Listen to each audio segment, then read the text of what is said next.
Welcome friends to our Touch Art channel. Today we would like to introduce you to one of the largest representatives of Art Nouveau and the most famous national artist of Switzerland, Ferdinand Hodler, who, as often happens, gained his first serious success abroad in Berlin. The artist's paintings are filled with extreme individualism and mysticism, permeated with the mystery of symbolism.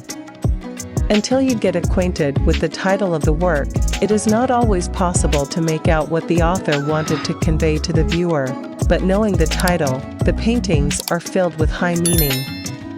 Who has not yet subscribed to the channel, please subscribe. A lot of interesting things await us ahead, let's go. Ferdinand Hodler was born on March 14, 1853, into a poor family in Bern. Father Jean Hodler worked as a carpenter, Mother Marguerite came from a peasant family. At the age of 8, Ferdinand lost his father and two younger brothers to tuberculosis. His mother married a decorative artist, but in 1867 she also died of tuberculosis. Until the age of 10, Hodler was taught decorative painting by his stepfather. Then, he was sent to Thun, where he studied with the local artist Ferdinand Sommer.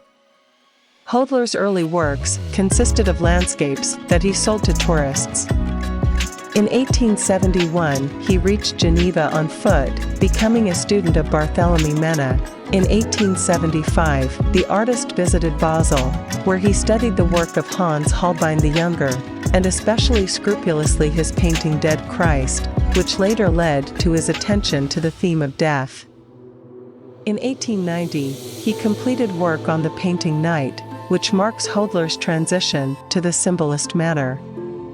The canvas depicts several reclining figures, all of them relaxed in their sleep, with the exception of a frightened man, over whom hangs a figure wrapped in black, symbolizing death. When Ferdinand Hodler's painting Night, with all the nudity depicted in it, was first shown in 1891 at the Rath Museum in Geneva, almost everyone around considered this painting offensive to good morals. It turned out to be a big scandal. The authorities considered the depiction of naked figures obscene, and the painting had to be removed from the exhibition even before the opening of the exhibition. A few months later, Hodler exhibited Night at the Paris Salon, where the work was noticed and highly appreciated by Auguste Rodin and Pierre Puvis de Chavannes.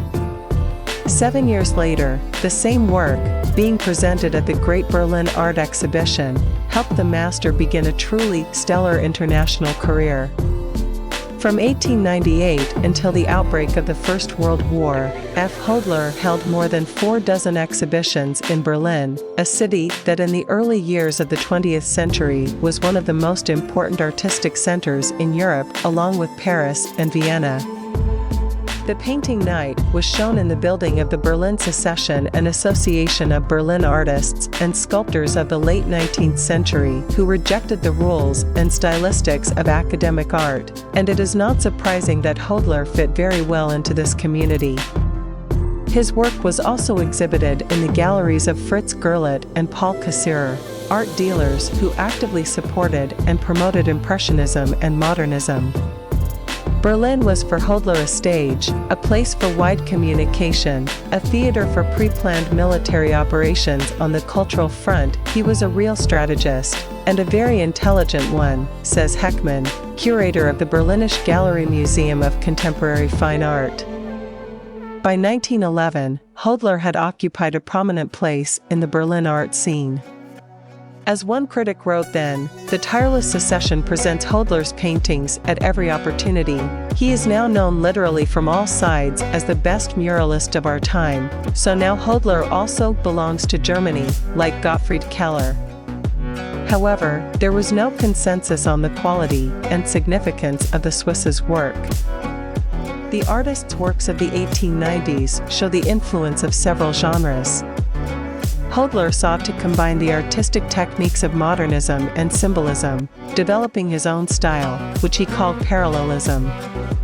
Hodler's style is characterized by a symmetrical arrangement of figures, the contours of which are rhythmically repeated, creating parallel lines. According to the artist, Rhythm is the main source of expressiveness, and repetitions that slow down movement help to immerse oneself deeper in contemplation. In accordance with his theory, Hodler painted the painting Eurythmy in 1895, which translated from Greek means coherence, rhythm. The painting shows a procession of 5 people in white, toga-like robes. The figures move along a path strewn with fallen leaves, a metaphor for the disappointments of the soul, outdated illusions, dead ideals.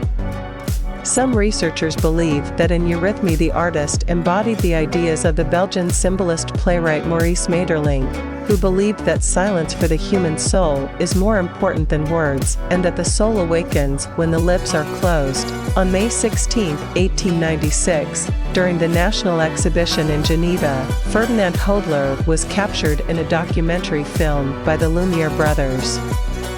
Filming took place on the opening day of the exhibition in the so-called Swiss Village, where Hodler exhibited 26 picturesque facade panels. These unique images were presented in 2018 by Hans Martin Siegrist, a professor at the University of Basel. At the World Exhibition in Paris in 1900, Hodler's major works, Night, Eurythmy, and Day, received awards. He is invited to join the artistic groups of the Berlin and Vienna secessions. In 1904, Hodler exhibited 31 works in Vienna, received wide recognition, and successful sales helped the artist get out of poverty. His work Emotion, 1901 to 1902, which depicts 4 female figures standing in a line in expressive, almost dance-like poses, puzzled many. In 1911, one critic angrily condemned the rough, garish colors of this canvas. Such recognized masters as Lotus Corinth and Max Liebermann sincerely admired him, but it took time for the general public to understand him. His paintings seemed too mystical for the rational heirs of Great Prussia. The artist's other paintings, namely landscapes, enjoyed considerable popularity and success. So the landscape of 1908, Mountains Eiger, Mönch and Jungfrau in the Morning Sun, was presented at the Berlin International Travel and Tourism Exhibition as an advertisement for the Bernese Oberland region. The demand for such paintings was so great that from 1911 to 1914, the artist painted about 36 versions of just one painting, Lake Thun and the Stockhorn mountain range. A new exhibition in Berlin clearly demonstrates how daring and innovative Hodler's work really was compared to his Berlin contemporaries. An example of such a work is the 1911 painting Cheerful Woman, which depicts the energetic dancing figure of a woman in a red dress shown from behind, the contours of her body forming a sharp counterpoint to the orange-yellow background. One critic wrote in 1911 that it is now becoming more and more obvious to us that Hodler is indeed a kind of Moses who is able to lead us to the new promised land. Ferdinand Hodler, as experts noted at the time, was a pioneer or even a prophet for the next generation of artists, both in terms of the dramatic intensity of his writing and in the sense of trying to penetrate as deeply as possible into the inner life of his heroes. His career in Germany came to an abrupt end with the outbreak of the First World War. Ferdinand Hodler joined a group of Jean Van intellectuals protesting the shelling of Reims Cathedral by German troops. In 1914, the artist signed a protest against this bombing, after which he was deprived of membership by all German art organizations in which he was a member, despite the fact that in his work he touched on the patriotic theme of uniting the German nation in the fight against Napoleon.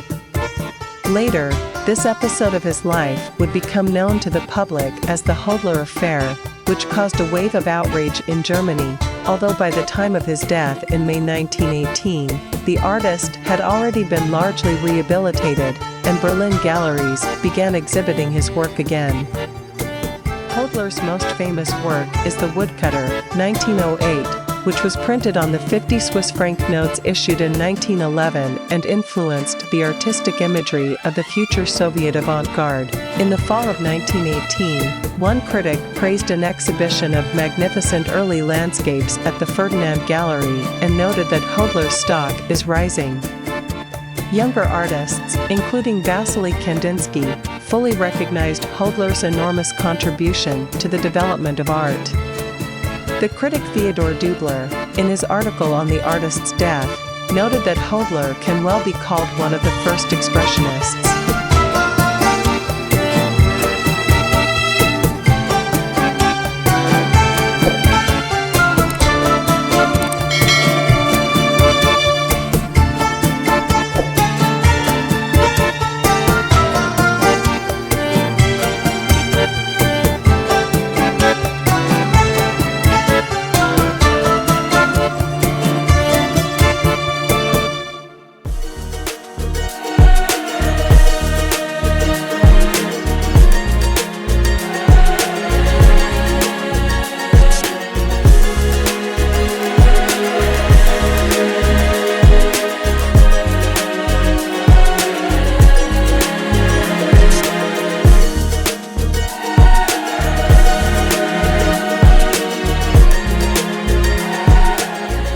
With you is the Touch Art channel and the work of the Swiss artist Ferdinand Hodler.